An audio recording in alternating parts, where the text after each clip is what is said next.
teachers are supposed to be handled. Baada ya kukaa mwaka mmoja bila kuandaa hafla ya kusherehekea wanaskauti nchini, shirika la wanaskauti wamerejea kwa kishindo wakiandaa hafla ya wanaskauti itakayoandaliwa katika kaunti ya Nyeri hapo kesho.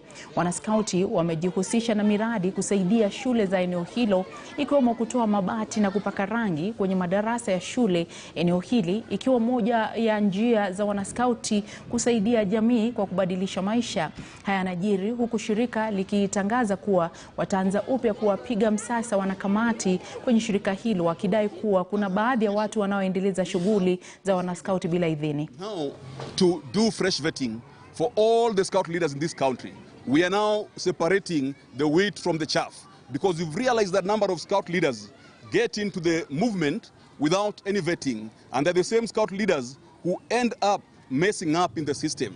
So from this event, and I know there is another event going on, that is at the governor's office where you were there yesterday, we shall ensure that anybody, all adults, and I want it to be in record that scouting is only voluntary for young people and not for adults. For adults, you must be able to go through a process before you are admitted into the movement. And this is the problem we have faced in the whole country.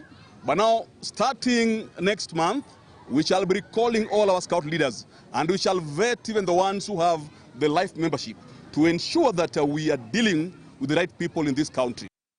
Na mtazamaji, tunaingia madukani. Muda usiokuwa mrefu tunajiliwaza na makala uyapendayo ya Mirindimo. Baadaye tutaangazia shujaa wetu wa wiki hii, kwa hivyo nakusihi